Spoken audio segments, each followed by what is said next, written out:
我哋同法醫傾過，呢度係3男2女，年齡大約係30到50歲不等。呢2具男屍身上面有多處嘅傷痕，致命一擊應該係後頭顱被鈍器重擊，死亡時間大約係5年前。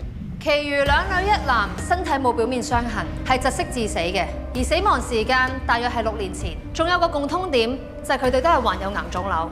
3個都窒息而死嘅，係咪被活埋啊？佢哋嘅口鼻、咽喉、氣管都冇明顯嘅沙泥阻塞，相信係死咗之後再俾人埋喺牆入邊。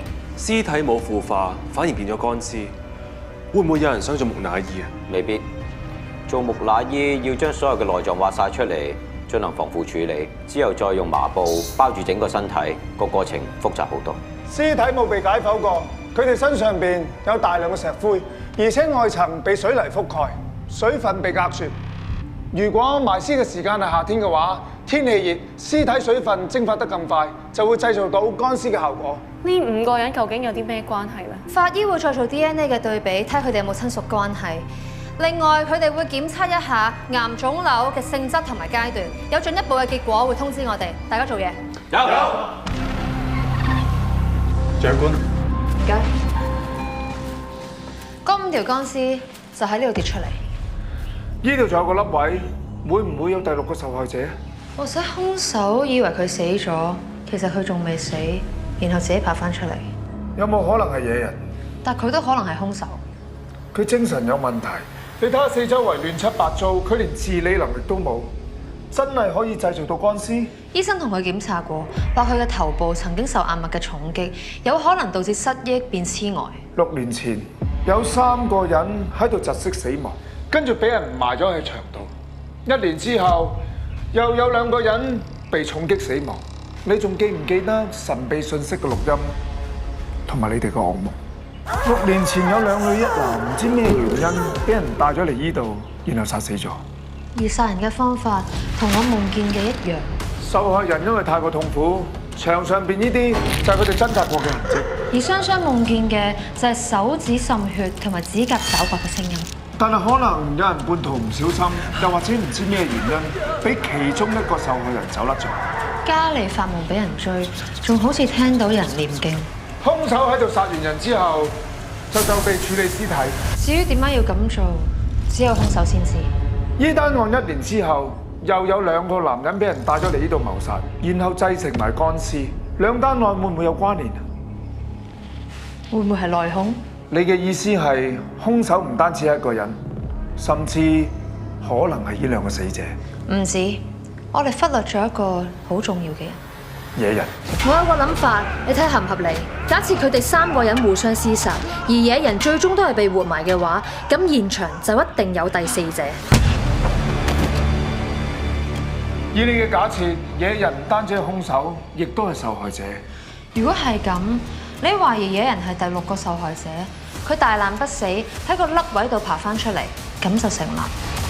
根據指紋記錄，喺發現屋被拘捕嘅一名男子叫許如生，其中1條乾屍係佢老婆吳愛萍，而其餘嗰4條乾屍分別係6年前窒息而死嘅黃錦麟同施永貞，5年前死嘅黃德全同沈憲威。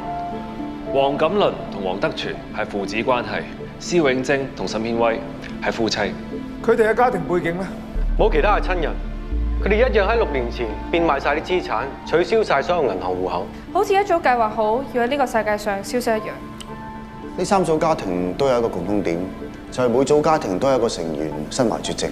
佢哋會唔會係啲咩癌症協會嘅成員，互相認識？我向啲社交網站度搜尋過，佢哋互不相識，但係唯一有交集嘅就係6年前佢哋參加過一個叫做零宇宙研習營，但係喺網上呢個營係冇任何詳細資料。最詭異嘅地方係死者之一黃錦麟喺3年前開咗間百歲社健康食品公司。point 就喺呢度啦。嗱，6年前就死晒啊，3年前佢哋開新公司，鬼同你做生意咩？你話係咪啦？肯定係有人假借死者身份開公司，會唔會係兇手？查清楚間百歲社健康食品公司嘅來龍去脈。有。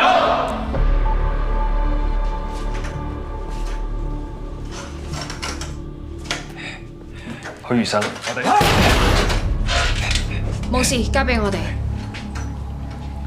佢太耐冇同人接觸，變到好驚人。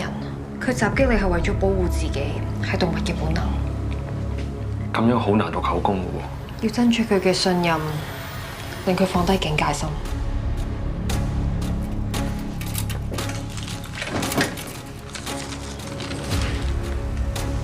請你食朱古力啊！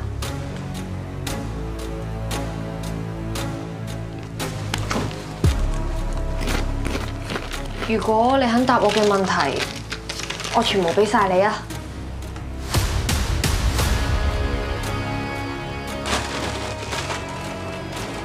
你記唔記得6年前喺小島廢屋發生過咩事啊？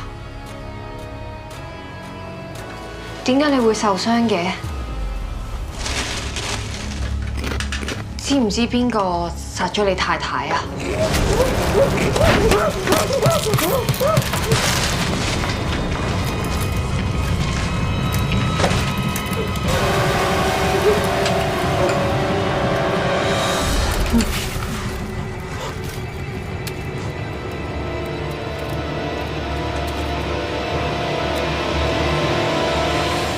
零石塔，零石塔，零石塔。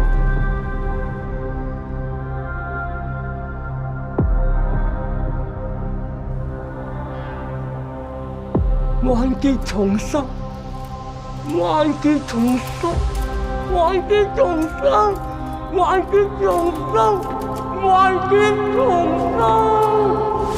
瑞瑞有男朋友啊！你點知㗎？我知佢聽日拍拖，仲知道時間同地點。OK 喎，我哋唞唞先。好，唔該晒。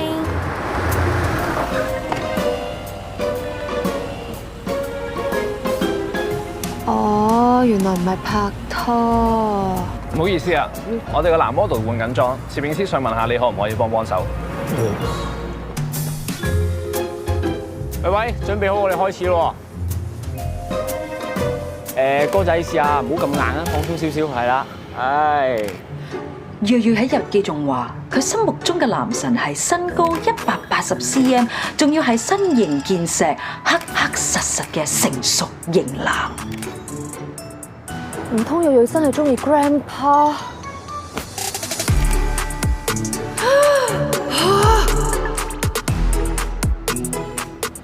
好靚好靚，係咁係咁。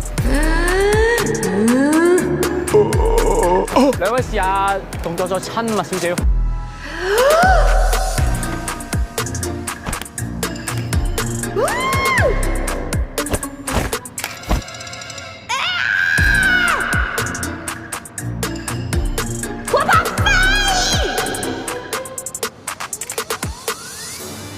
OK perfect， 唔該晒。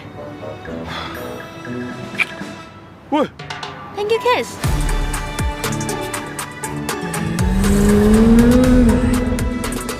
嚟啦嚟啦，邊個啊？我拍飛，我以後唔准你再接近羅瑞瑞啊！咩事啊？咩事？你下流賤格，卑鄙無恥，你居然對未成年少女落手！發咩神經啊？我發神經，我咩都睇到晒啊！點解影相嗰個係你啊？嚇！我男 model 去咗邊啊？你一定係收買個攝影師，乘機發懵係你！你編劇嚟㗎？瑞瑞正經做緊嘢，我幫佢試位咋？試位？你執到瑞瑞一啲色心都冇！黐線眼！瑞瑞係個細侄女嚟㗎，我睇住佢大㗎。咁你就更加要避忌啲啦，要做佢大個女㗎啦。呢度咩叫拍拖，咩叫談戀愛？你同佢咁親密嘅話，嚇佢唔會咁點算啊？同埋佢好細個㗎啫，佢咩都唔識分㗎。你知唔知自己講緊乜嘢啊？你一時話瑞瑞細個，一時話瑞瑞大個女，你自己都亂晒啊！你冷靜啲先，你唔好成嚿猛薑咁啦。我梗係猛啦！我見到你同佢 kiss 啊，你對唔對得住師傅啊？我何止對得住師傅，我淨對得住天地良心。我冇錫過瑞瑞，係瑞瑞自己錫埋嚟我塊面度咋。你唔識 say no 嘅咩？佢突然間錫埋嚟話咩飛叫 kiss 喎？當時咁多人喺度，因為我推開佢就話我 hurt 到佢啦，我好難做噶。真係冇講大話。我講大話天打雷劈㗎。好啊，咁我走先。喂，你踩上人屋企，鬧完人啦，咁就想走啊？咁你都講到天打雷劈啦，咁我都冇嘢好講啦。咁起碼你都話俾我知，因乜事你要咁嬲先？因為瑞瑞咯。平時我哋為咗瑞瑞鬧交，我都未見過你咁嘅喎。咁係因為你餓咩啊？我知啦。知嘛？你呷醋。黐線啊！我點會呷醋啊？我點會呷醋啊？你冇咁自戀啦！我唔會中意你嘅。喂，我嘅意思係日日揾我唔揾你，所以你呷醋啊！